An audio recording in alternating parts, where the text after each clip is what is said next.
নমস্কার বন্ধুরা, আজকে আমরা জানবো এফআইআর কি। এফআইআর যার পুরো অর্থ হচ্ছে গিয়ে ফার্স্ট ইনভেস্টিগেশন রিপোর্ট বা প্রাথমিক তথ্য বিবরণী। এফআইআর কাকে বলে?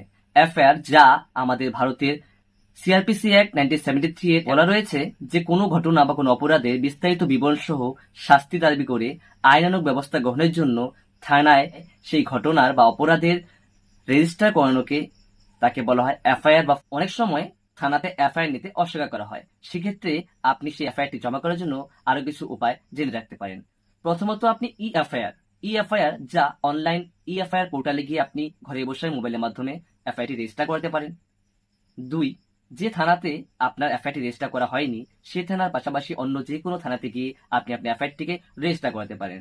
এবং 3 নম্বর হচ্ছে গিয়ে আপনি আপনার এলাকার এসপি অফিস, সেই এসপি অফিসে গিয়ে আপনার এই এফআইআরটিকে সেখানেও রেজিস্টার করাতে পারেন। 4 নম্বর, আপনি সবশেষে ম্যাজিস্ট্রেটের কাছে আপনার এফআইআরটিকে